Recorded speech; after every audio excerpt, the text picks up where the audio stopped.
Hey everybody, GC13 here. With Owen saying that he's interested in looking at a lack of empathy in his next work, I'm pretty sure everyone is expecting that if there's a third season of Infinity Train, it will heavily feature everyone's favorite little monsters, the Apex. Let's recap what we've seen of the Apex, shall we? The first time we see them is their raid on the Lucky Cat car. Charging in and stealing junk food and whatever else caught their eye? If this was their only appearance, we could think that they were just a bunch of troublemaking kids. When we go back to their home base, the mall car, however, we eventually learn what's going on in their heads. It's not that they're too juvenile to consider or care about how their antics affect other people. They outright don't believe that the denizens of the train are even people to be affected. That's the attitude they take with them whenever they raid a new car. The denizens aren't real people, they're just nulls. To the Apex, they're just like characters in a video game.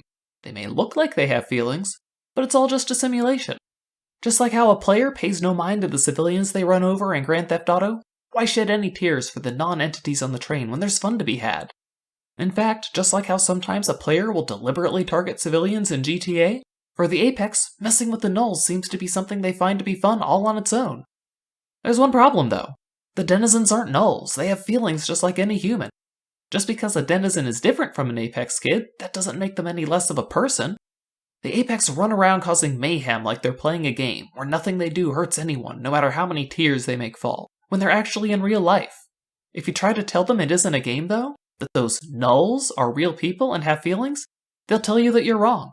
Then you'll probably learn just how convincing people can be, even when they don't have any idea what they're talking about. Jesse's journey through the train had him meet train-dwelling versions of various kinds of bad people he might meet in the real world, and the Apex are the worst of the bunch. While Marcel wanted to keep Jesse ensnared forever, ultimately all he was doing was asking Jesse to waste his own life on false pretenses to keep Marcel happy. Perry was asking Jesse to allow him to abuse one friend, all the while showering Jesse with benefits and lying about how what he was doing wasn't abuse. The Apex, however, asked Jesse to join them in hurting every single non-human on the train. They do it so insidiously too. Did they start off by asking Jesse to join them in hurting anyone? Did they ask him to help them shave a raccoon person for fun, or even just steal something? No. All they ask him to do at first is partake in some stolen candy and, when he didn't enjoy it, toss the candy off the train because it had failed. It hadn't amused him, so it deserved to be destroyed. When they take Jesse on his first raid, Grace is obviously, to the viewer anyway, trying to manipulate Jesse over to the way the Apex sees the world. She knows Jesse likes MT, so she focuses on getting the tip of the wedge in between them. She's not bad, she's just not like us. She plants the seeds for an us versus them mentality that should unfortunately sound quite familiar. And there's so many more of them. Then she immediately tries to water the seed by implying that Jesse should already know how dangerous non-passengers are. You've explored the train. It's dangerous out there. Unfortunately, this kind of manipulation is a lot harder to see when it's being done to you, especially when you're Jesse's age and someone is trying to explain to you why you actually deserve the world. They'll certainly have books on their side, and those books are filled with facts that back them up.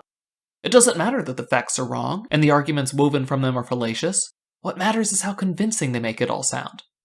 Back on the train, Grace really does put such a happy face on it for Jesse. Even when they start smashing up that denizen's car for no other reason than they think it's fun to break things, they don't apply any direct pressure to Jesse. They just explain why what they're doing is okay, and let his natural herd instincts do the rest to set him down the road to becoming one of them. Back in the mall car, Simon shows the darker face of the Apex. Because MT and Alan Dracula aren't happy to make themselves useful, he sentences them to the fate of everything from the train that fails to amuse the Apex. The wheels. His only apology for it is that they hadn't finished before Jesse showed up. For her part, Grace can see exactly what happened. She was trying to trick you, so we're gonna wheel her. The way Grace says that, how familiar she is with nulls tagging along with passengers? How many companions do you think have suffered the same fate? Jesse was lucky. The Apex didn't want him to see this side of them until he was much more invested in the group, after he was actively smashing up train cars with them for fun. That's how it always works. These kinds of groups will hold off on introducing you to their darkest deeds until you've already swallowed their lies and eagerly participated in their other activities.